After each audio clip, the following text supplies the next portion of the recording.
We're back in a Gunner's Club. And you're here with us. Of course, you're here with Suze and with Gunner.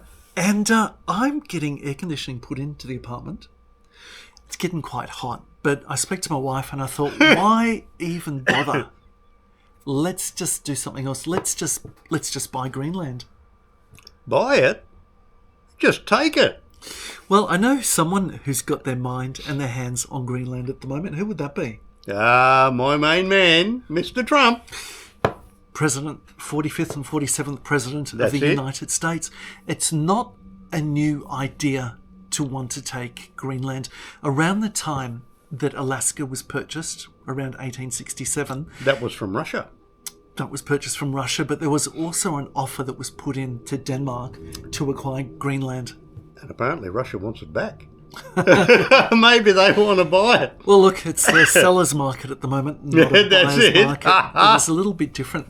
You see, around this time, around the late 1860s, when there was a lot of transference of land, there were economic and defence reasons for wanting to offload the land. That's right. Now, you think about it, Siberia is a long way away from the other end, from Alaska.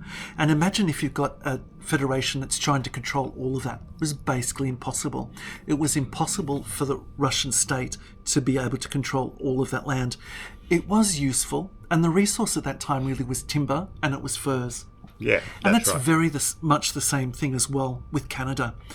But when it no longer becomes profitable to basically mine the area out for furs, and you fear that you no longer can actually defend that region, well, the logical thing to do is to sell it. A similar thing happened as well in Canada. So we had a private company, which was the Hudson's Bay Trade Company, that was exploiting that area of northwest Canada as well, mostly for furs. It's hard to believe that what grew on the backs of beasts was so profitable. Because now we're talking about things like petroleum and uranium and zincs and rare earth metals. That's right, but that was back in the day when, whale oil was still the predominant fuel. That's right. So there was an impetus there. So you see, when it was no longer profitable to hold this land, to try to defend it as well, simply for timber and for what grew on the backs of animals, it was worthwhile and it was time to actually try to sell it. That's right. So Greenland, an offer was made going back around that time, around the 1860s, 1867, if I'm correct. And after that as well, just during the Second World War, there was another offer that was made to Denmark to purchase Greenland. And in going back again to the first term of the Trump presidency. Now there's speculation again, well actually from his lips, that he wants that land. That's right. Yet again. This is something which won't go away. And it won't go away because this land is actually getting increasingly more important. From a strategic point of view rather than this, military strategic point of view rather than for resources per se. Could possibly be both, because in Greenland there are a lot of rare earth metals, and these are the things which are driving things like, solar power, for example. As well with climate change, there's an argument that because they've got the fjords and the ices there, there's actually a lot of frozen, good, clear drinking water that could be unreleased as well.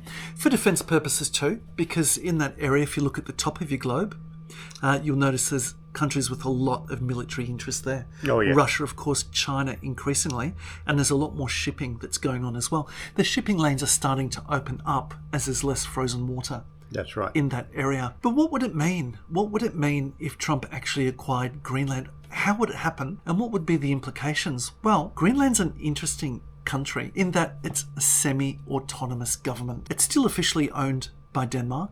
Denmark maintains its own parliament, as does Greenland. And that Greenland government basically serves the 56,000 odd people That's right. who live there. One thing you may not know about Greenland, it's mostly indigenous inhabitants. And some people ask, well, do you have indigenous reserves there? No, the indigenous people live there in the country. Anyone else who comes there, I guess, in the airport could be considered to be in a reserve. It's a country where if you want to go from one town to another, let's not pretend they're cities. If you've got 56,000 people all up, that's what it is. There are no roads. There are no roads connecting one town at all from Greenland to another Greenland town. You want to get about, you use dog, you use a sled bike, or you use boat or plane. Yep. That's essentially how you get about. America already has a large Air Force base there. They've maintained it for decades. And if anything, it's probably angering the people who are Indigenous who are living there in that they feel that they're losing to some extent some control of the country. But we've already established around the period that the initial offer was made for Greenland that in fact other portions of other countries were being purchased. What is a country? Let's have a quick talk about this because it's really interesting.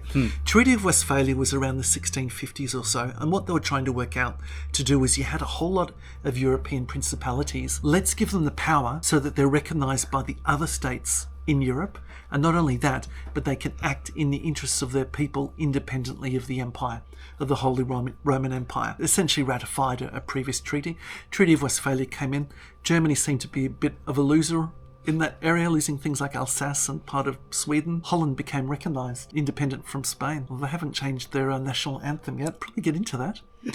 So a country is basically something that we recognise as a geographic land in which people live, which has a government and is recognised by other governments. It sounds pretty easy, doesn't it? But let's talk about some recent examples. For example, Northern Cyprus. Now, Northern Cyprus has been a geographic area and an ethnic people who essentially have annexed off a northern part of the island of Cyprus from the Greek people. It is recognised by another government, but interestingly only by Turkey. Not recognised in treaty by other countries, not recognised by the United Nations. Could you argue, in fact, that that's a separate nation? What about in Australia? Do you remember in WA, the Hutt River Province? Oh, yes, when they tried to secede from Australia. Well, that was over wheat tariffs and how much wheat could be produced. Didn't they actually secede? Don't they have their own monetary... They have their own money? Well, a lot of these microstates that say that they've seceded will mint their own money, their own stamps, their own passports, their own titles, etc. It's a money-making venture. That's how they do it. In the case of Hutt River Province, some 10 or so years ago, they ceded back to Australia. The Australian government recognised that action of it being ceded back without admitting that it had ever been independent from Australia at any moment at all. But let's go to a really interesting example. So you might remember some of the characters like Kenny Everett, the radio announcer from the 60s. If you saw the Freddie Mercury Queen biopic, you would have seen that character who first played Bohemian Rhapsody. Well, that was the Kenny Everett character. He started his career on pirate radio because at that time the BBC had a control of what would be played. It had to come only through the BBC. You couldn't operate outside of that licence.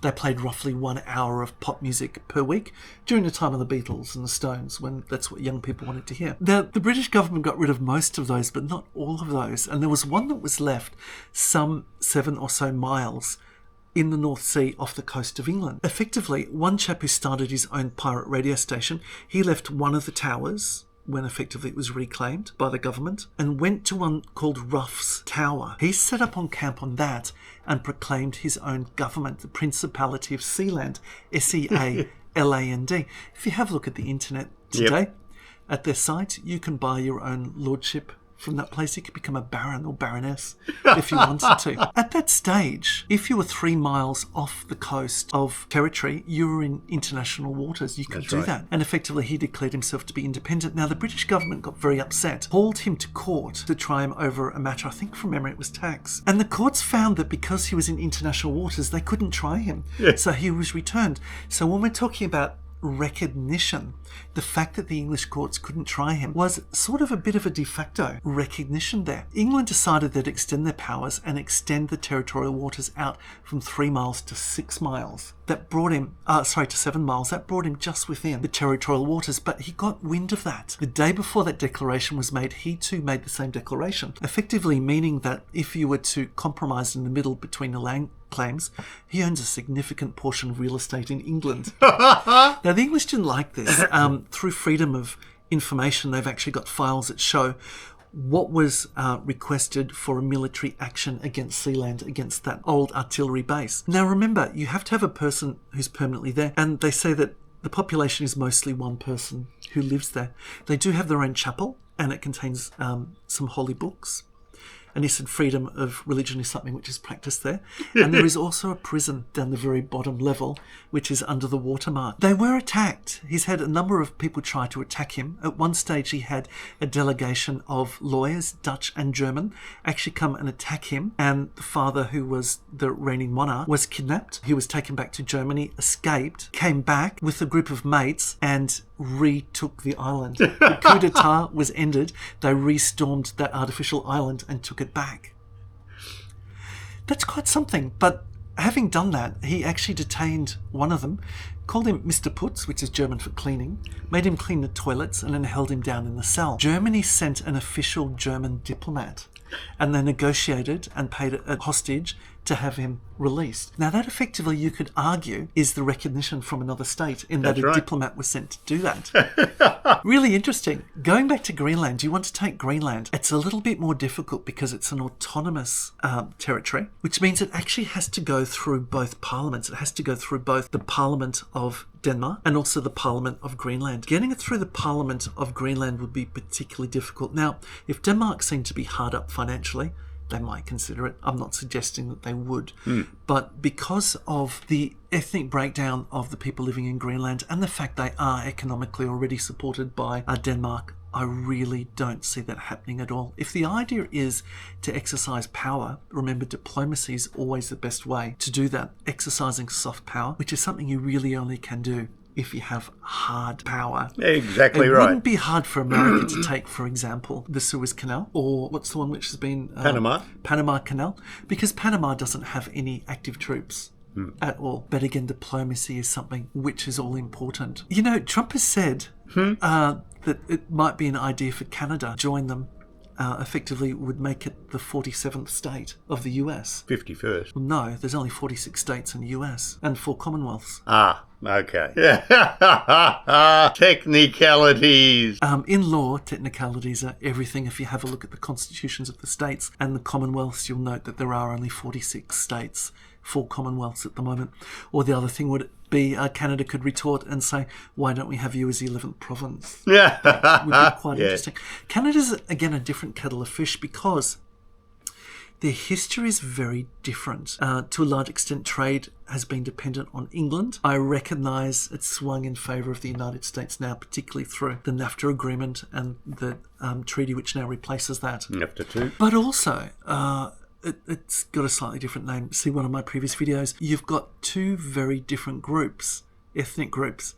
And I know you're thinking I'm going to mention the Vietnamese and the English in Canada, but actually I'm referring to the French. Yeah. I can't see the point of physically taking something like Greenland when you've already got a very large military base which is there, which has been working just fine since the Second World War, which is something that you've got as a territorial foothold to actually exercise power from. They're also using it as well for monitoring missile launches and things like that. And if you're interested, we did do a very interesting video recently on nuclear war that you might want to have a look at. Denmark is part of the EU, and Article 5 of the EU, Seuss, what does that mean to you? Well, you attack one, you attack all. However, both parties are part of NATO. That would make a very interesting legal conundrum. Can you imagine being a solicitor working in The Hague, billing thousands of euros per hour? You would have a field day. So if you want to start some contention and put some money in the coffers of the solicitors, I think that's probably a very good place to start. It's a funny, different, changing world in that we're living. We're living in a world where China is basically extending its geographical foothold by essentially concreting all of the coral atolls that they have, and saying that by doing that, effectively we've extended our territorial border, and that means that the sea lanes go out further. I think, you know, that Chinese curse, which is certainly not the blessing, may you live in interesting times, is how we're living today. And I think it's going to get a lot more interesting in the near future. Folks, if you like what you see, like, subscribe, follow us for more adventures. You'll see Gunnar here a little bit more often. Join us on the next adventures, or go back, have a look at some of the other interesting ones that we've done. And we'll catch you on the next one.